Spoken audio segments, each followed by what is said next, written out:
오늘 말씀의 제목은 나 자신부터 개혁하자라는 말씀의 제목으로 함께 은혜 나누려고 합니다. 오늘은 483주년을 맞이하는 종교개혁주일입니다. 종교개혁은 마틴 루터나 칼빈이나 한 사람의 개인의 개혁 불씨가 되어서 시작된 것입니다. 마틴 루터의 종교개혁의 원리 속에는 세 가지가 있다고 합니다. 이 세 가지와 같은 개혁 이념이 있습니다. 어떤 것입니까? 첫째는 바른 신학입니다. 건전한 기독교인이라면 바른 신학 위에 서 있어야 합니다. 여기에 바른 신학은 매우 중요합니다. 왜냐하면 세속주의 신학, 자유주의 신학, 바로 많은 이단 사설들이 펼쳐지기 때문입니다. 바른 신학이 무엇입니까? 다른 말로 바꾸면 보수주의 신학, 갈빈주의 신학, 전통주의 신학, 또 다른 말로 바꾸면 성경주의 신학입니다. 여기에는 매우 소중한 5대 교리가 있습니다. 첫째는 예수님의 처녀 탄생입니다. 19세기 후반부터 과학주의와 실증주의 영향을 받아 자유주의 신학자들은 성경의 교리를 비판하기 시작했습니다. 그리고 예수님의 처녀 탄생을 바벨론 신학의 영향을 받은 여러 모형이라고 말하고 있습니다. 그리고 이사야서 7장 14절에 나오는 히브리 단어 알마라고 하는 것을 처녀라고 번역하지 않고 젊은 여자라고 번역해서 기독교 예수님의 탄생을 부인하려고 했습니다. 이게 바로 자유주의 신학입니다. 그러나 이 교리를 믿지 못하면 기독교는 아래로 무너져 버리고 말 것입니다. 두 번째는요, 예수님의 육체 부활입니다. 자유주의 신학자들에게는 예수님의 육체의 부활이 부딪히는 걸림돌이 되었습니다. 그러나 R.A. 톨리 박사는 말했습니다. 예수님께서 죽은 자 가운데서 육체에 부활하셨던 사실은 기독교 교리의 모퉁이 돌이 된다고 말씀하셨습니다. 세 번째는요, 성경 모설입니다. 많은 신학자들이 이론적으로 성경을 하나님의 말씀이라고 합니다. 그러나 실제적으로는 성경 모설에 고등 비판을 가하고 있다는 사실입니다. 넷째는 예수님의 속죄의 죽음입니다. 세속주의 신학자들의 태반은요, 예수님의 십자가의 죽음이 나와 무슨 상관이 있느냐고 합니다. 그러나 만일 예수님께서 내 죄를 위해서 십자가에서 죽어주지 아니하셨더라면 내 죄를 어떻게 할 도리가 없었습니다. 다섯 번째, 예수님의 재림입니다. 예수님의 재림은 우리 모두의 소망입니다. 나의 소망입니다. 여러분들의 소망입니다. 그런데 자유주의 신학자들은요, 예수님의 재림을 도대체 믿으려 하지 않습니다. 만일 예수님의 재림이 없다면 천국은 어디서 오며 먼저 간 성도들은 어떻게 만날 수 있다는 말입니까? 자, 이게 크게 두 번째를 보면은요, 바른 교회. 자, 아까는 바른 신학에 대한 5가지 교리를 말했죠. 바른 신학에 대한 5가지를 말씀드렸는데, 이번에는요, 이제 큰 첫째가 바른 신학. 그 다음에 둘째가 바른 교회. 오늘 많은 교회들이 인본주의, 물량주의로 떨어져가는 형편에 있습니다. 그래서 예수님께서 주장하시기 전에 사람들이 주장하려고 판을 칩니다. 주님께 묻기 이전에 내 생각대로 하려고 한다는 것입니다. 주님의 뜻보다 내 뜻이 앞질러 가려고 합니다. 오직 은혜, 오직 믿음, 오직 성경은 어디 갔습니까? 지금 이 세대의 많은 교회 인본주의가 된 다음부터 오직 물질, 오직 교권, 오직 자기 중심, 이렇게 하면서 예수님께서 교회를 주장하기 전에 사람이 교회를 주장하려고 하고 있다는 것입니다. 바른 교회는 어떤 교회입니까? 오직 예수 교회입니다. 인본주의 냄새 나지 아니하고 물량주의로 떨어지지 아니하고 오직 은혜, 오직 믿음, 오직 성경으로 가는 바른 신앙 안에서 바른 교회로 세워져 나가기 위해서는 바로 예수가 주인 되는 교회가 되어져야 할 것입니다. 사랑하는 여러분들이요, 누가 교회를 세웠습니까? 누가 교회를 세웠습니까? 마태복음 16장 18절 말씀에 보면은요, 예수님께서 말씀하십니다. 내가 이 반석 위에 내 교회를 세우리니 음부의 권세가 이기지 못하리라. 내가 이 반석 위에 내 교회를 세우리니. 누가 말씀했어요? 바로 마태복음 16장 18절에서 예수님께서 친히 말씀하셨던 것입니다. 예수가 주인인 교회, 예수가 세우신 교회 위에는 음부의 권세가 이기지 못한다는 것입니다. 그렇다면 교회의 주인이 누구라고요? 결코 사람이 될 수 없다는 사실입니다. 권사님도 아닙니다. 집사님도 아닙니다. 장로님도 아닙니다. 목사님도 아닙니다. 어떤 교회가 바른 교회입니까? 바로 교회의 주인 대신 예수님이 계시는 교회. 교회의 주인이 예수님이 되게 하는 교회. 이게 바로 바른 교회입니다. 그런데 바른 교회 주변에도 음부의 권세가 있다는 사실입니다. 그 권세가 교회를 소란하게 하고 교회에 자꾸 잡음을 가져다 줍니다. 교회의 부흥을 막기도 합니다. 이것이 음부의 권세가 하는 일입니다. 그러나 교회의 주인이신 예수께서 말씀하십니다. 음부의 권세가 이기지 못하리라. 음부의 권세가 이기지 못한다는 것입니다. 바른 교회가 무엇입니까? 예수님을 나타내는 교회입니다. 바른 교회의 특징이 무엇입니까? 성도 한 사람 한 사람이 언어로 예수님을 나타내고 우리의 행실로 예수님을 나타내는 것입니다. 성도의 삶 속에서 예수님이 나타나야 합니다. 그러므로 우리 성도 한 사람 한 사람은 그리스도의 향기로 그리스도의 편지로 살아가야 할 것입니다. 세 번째는 바른 생활입니다. 여러분들이요, 바르다는 말이 얼마나 좋습니까? 우리 모든 일이 바른 일이 있어야 합니다. 바른 생활, 이것이 진정한 예배라는 뜻이기도 합니다. 지금은 바른 생활이라는 교과서 책이 없죠. 저희 어렸을 때 초등학교 다닐 때는요, 그때는 초등학교가 아니라 국민학교라고 하죠. 그때는 바른 생활이 있었어요. 이렇듯이 우리 신앙생활 또한 바른 생활을 해야 합니다. 이 바른 생활 통해서 진정한 예배가 이루어져야 한다는 것입니다. 참 성도가 누구입니까? 예배를 드리고 생활하는 성도가 아닙니다. 참 성도는 예배 드리는 생활뿐이 아니라 잘못하면 시간적으로도 줄성수 되기 쉽고 공간적으로 예배당 성도가 되기 쉽습니다. 예배는 신령한 의미에서 봉사입니다. 여러분들이요, 봉사는 누구에게 하는 거예요?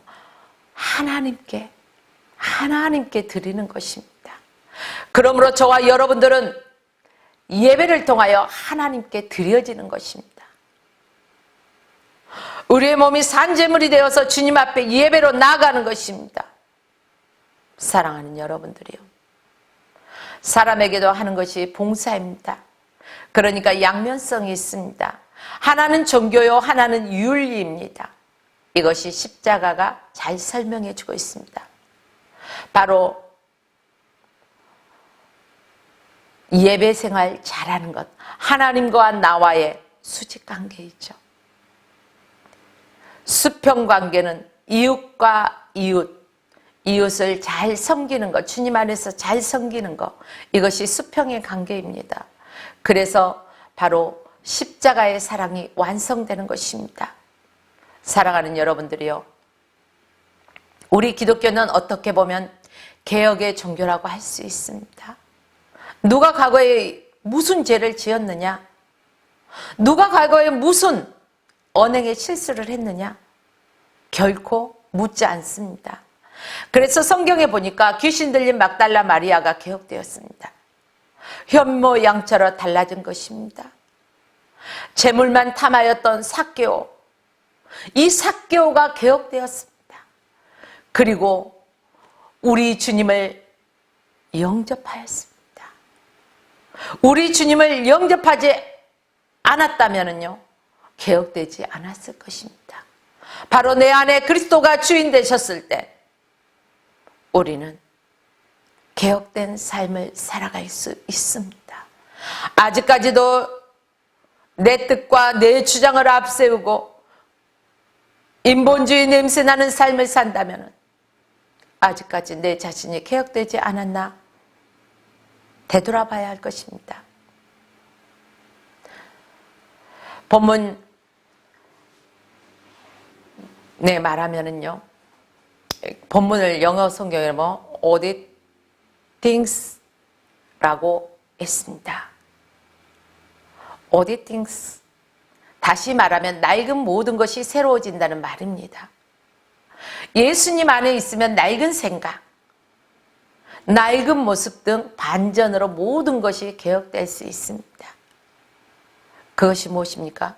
보라, 옛것은 지나갔으니 이제는 새것이 되었도다. 옛것, 낡은 모습, 낡은 생각, 죄된 행동, 이 모든 것이 지나갔고 예수 그리스도로 인하여 우리는 새로운 삶을, 새로운 생명을 얻었습니다.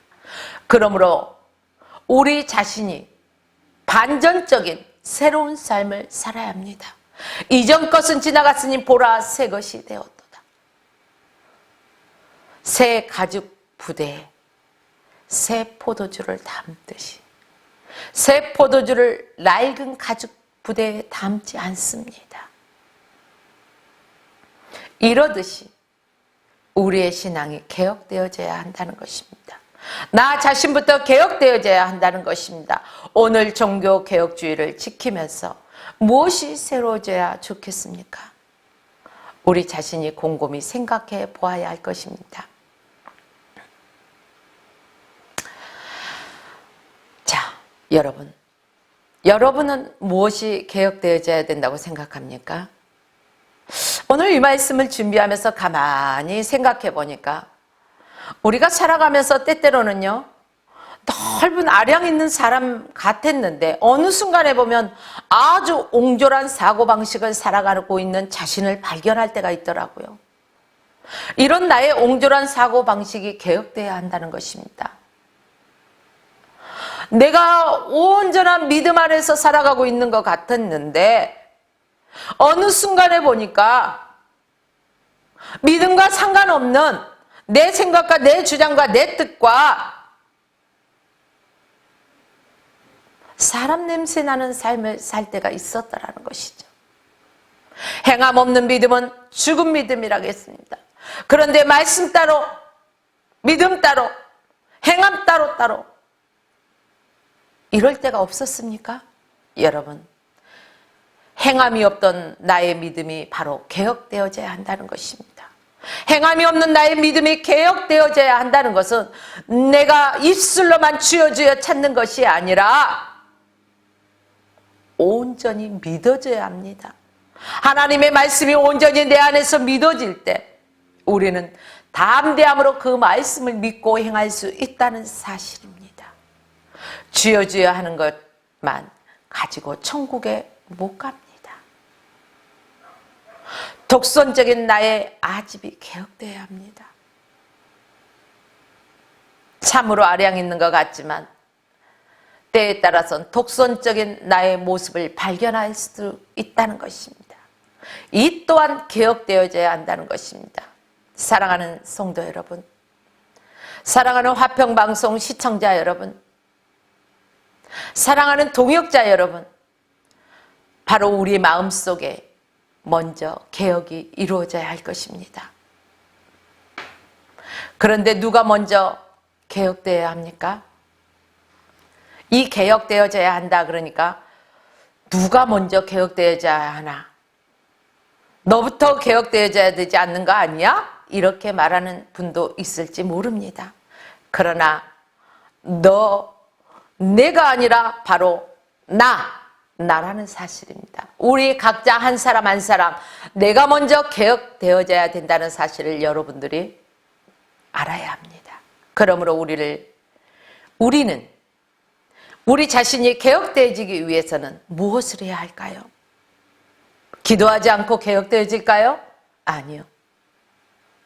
그래서 성경에서는 말합니다. 쉬지 말고 기도하라. 쉬지 말고 기도하라는 것입니다. 우리가 늘 주님의 뜻을 찾고 주님의 뜻을 구하면서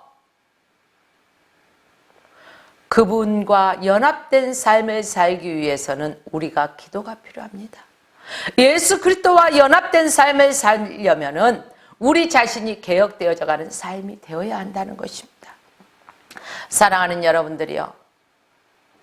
누구에게나 똑같은 24시간이 주어졌습니다. 어떤 사람은 권력이 있다고 24시간 플러스 알파로 더 주는 거 아닙니다. 어떤 사람은 명예 있다고 시간을 더 주는 거 아닙니다. 어떤 사람은 잘생겼다고 똑똑하다고 더 주는 거 아닙니다.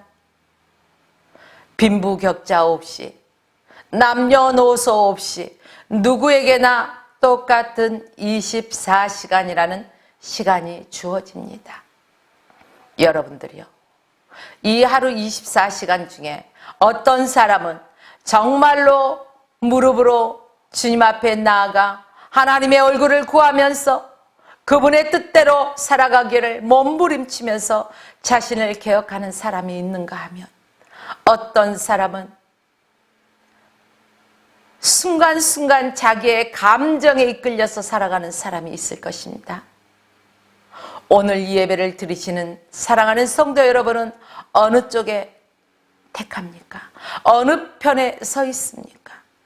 오늘 종교개혁주의를 맞이해서 여러분들께서 바로 마음의 개혁이 일어나길 원합니다. 나 자신부터 개혁이 이루어져야 합니다.